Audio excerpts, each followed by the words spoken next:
the field in battle. When they come home, our commitment is to leave no veteran behind.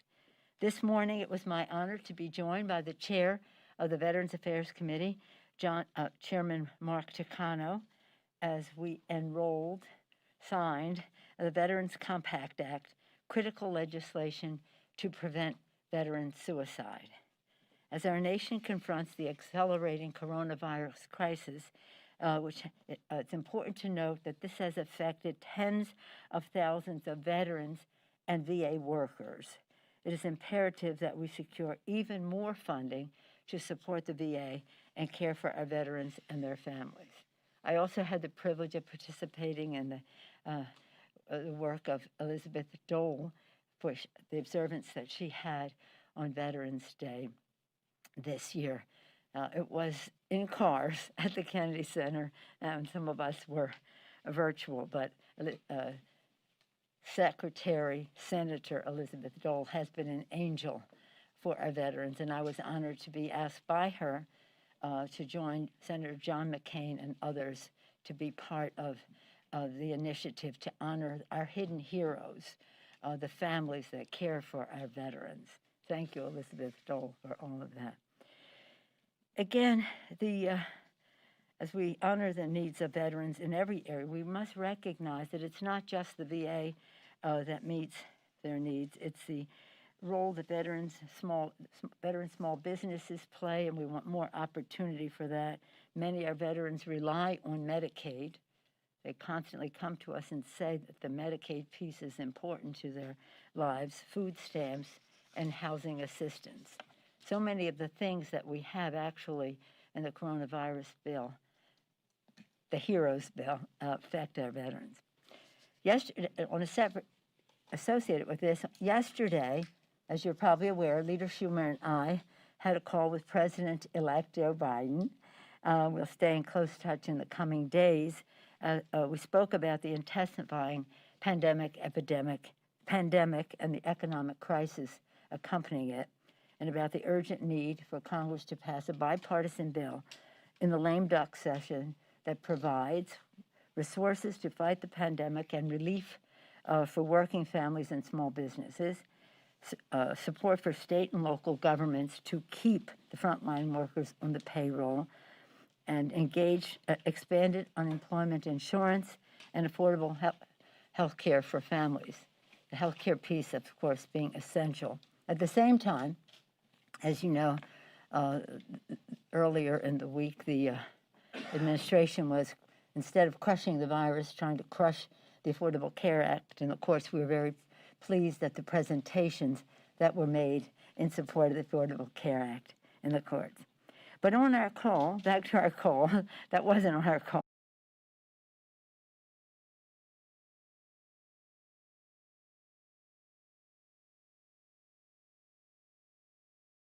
But as we go into the new Congress. But for now, the 2,000 infections a day.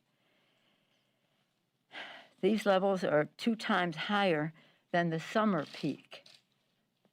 More than 67,000 Americans are hospitalized with COVID, a new record threatening overwhelming our hospitals in our rural areas too. Over 10 million people have been infected, over 10 million people. 240,000 Americans have died because of this pandemic. According to a news report this morning, which I'm sure you have all seen, it was reported that more than 130 Secret Service agents are infected or quarantining in the wake of Trump's reckless campaign schedule.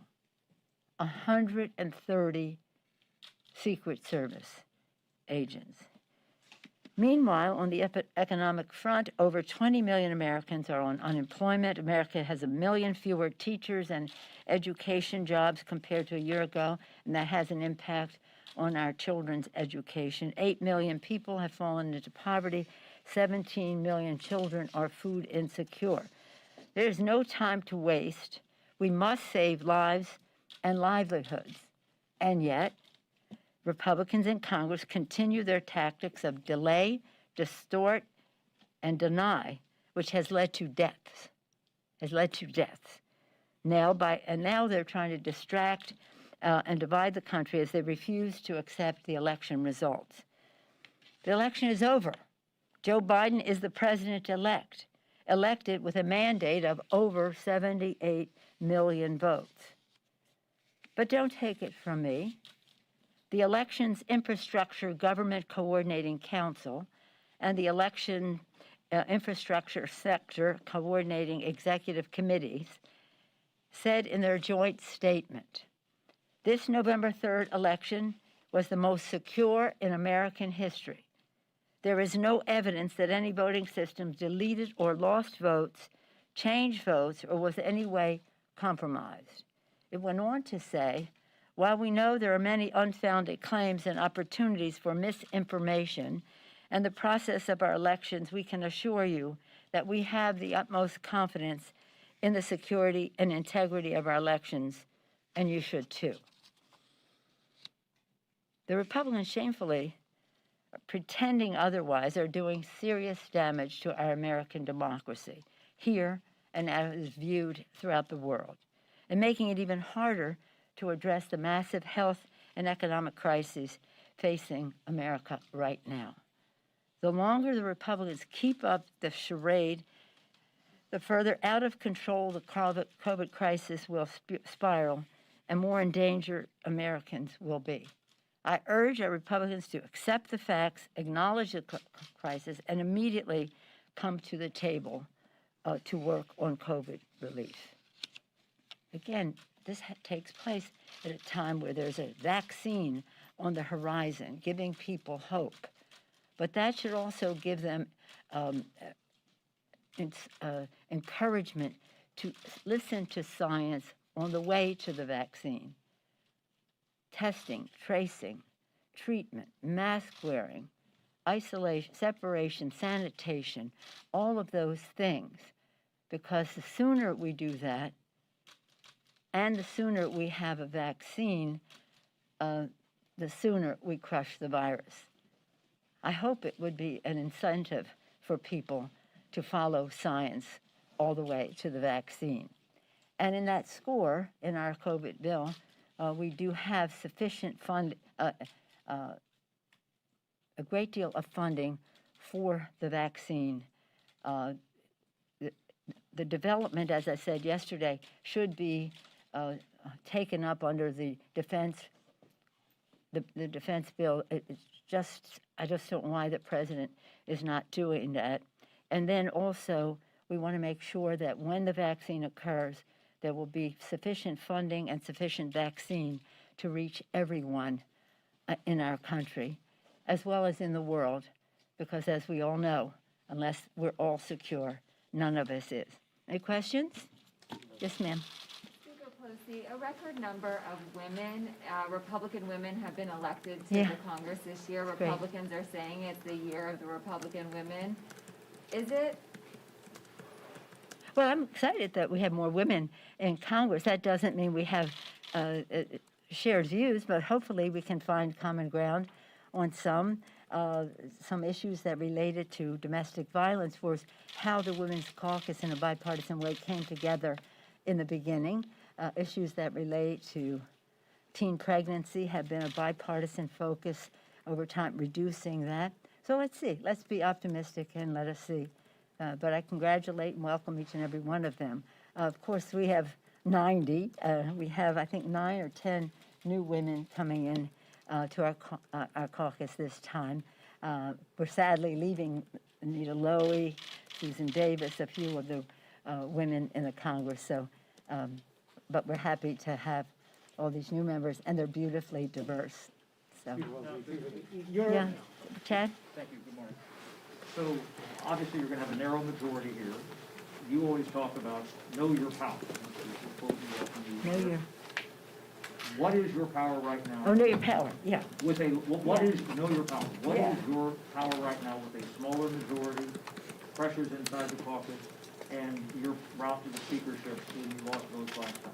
Well, let me just say on that score, and we are still very much involved in these races. We have a number that are just haven't been counted.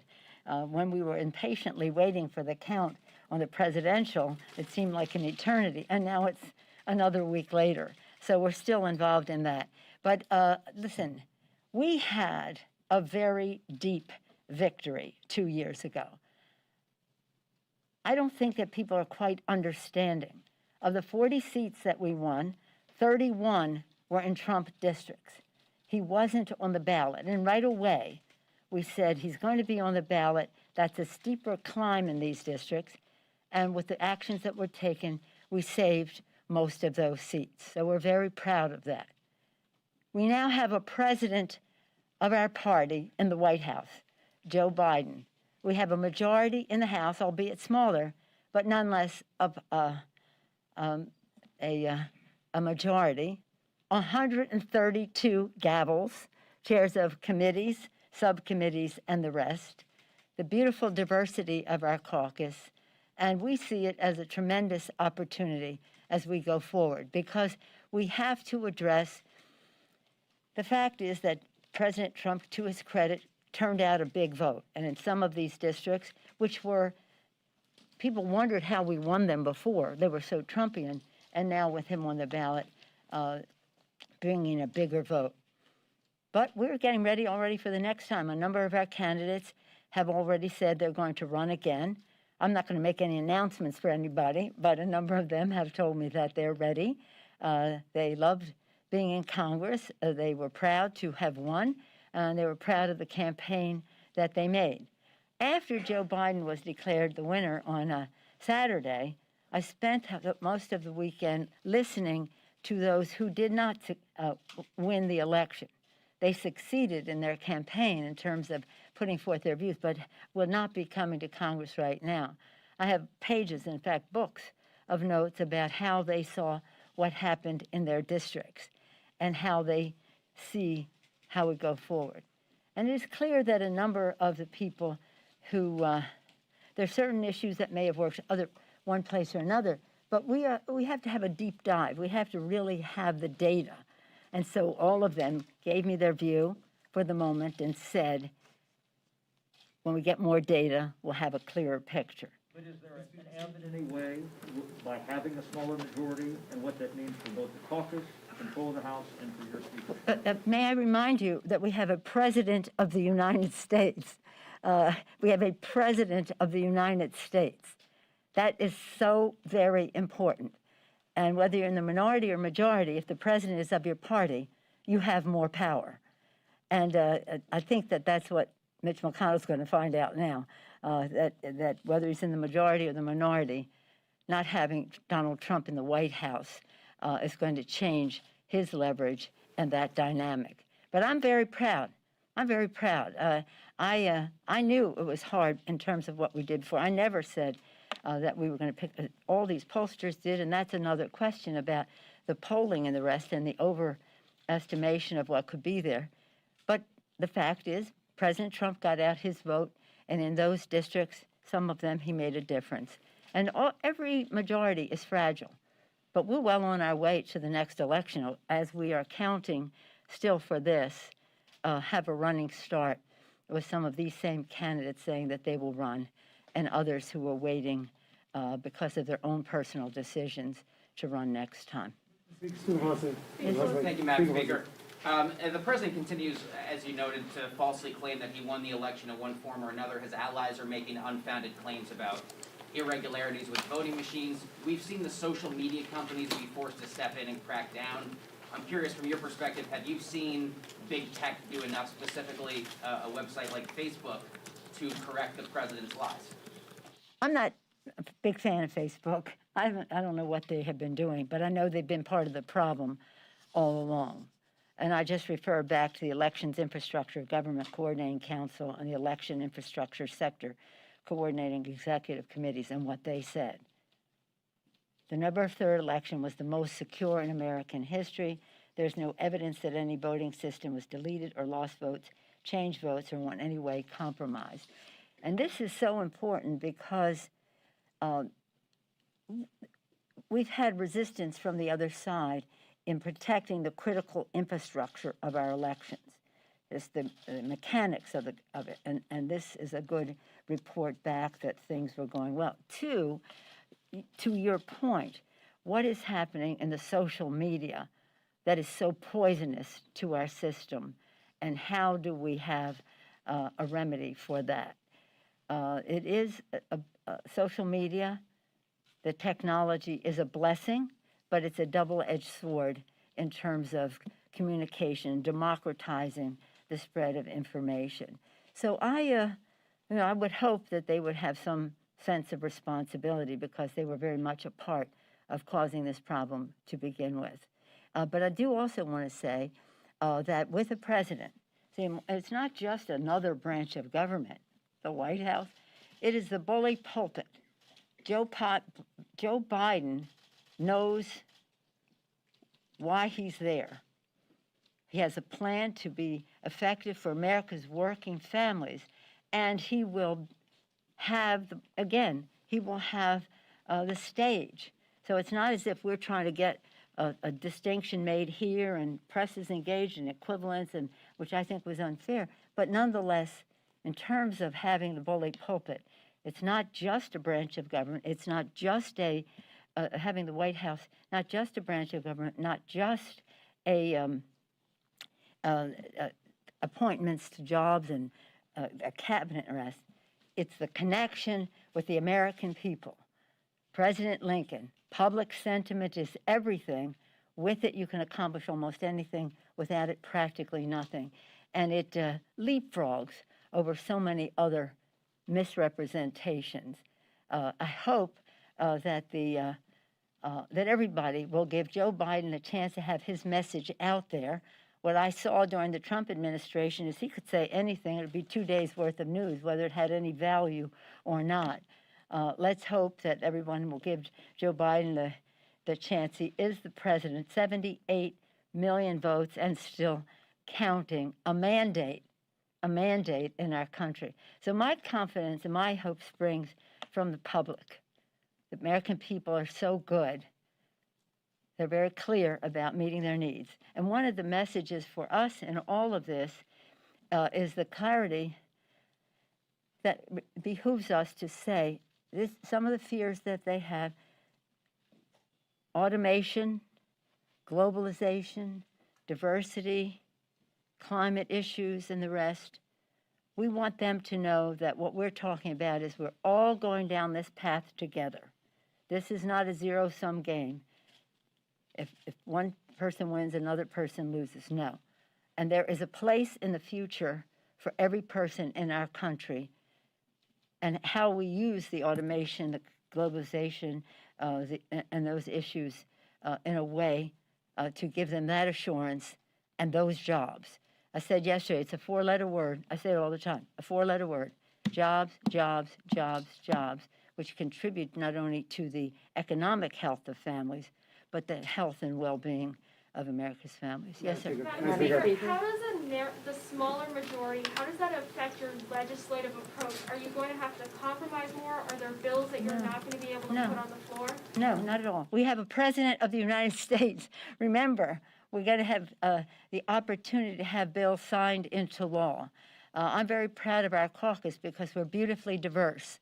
As I always say, it is our diversity is our strength.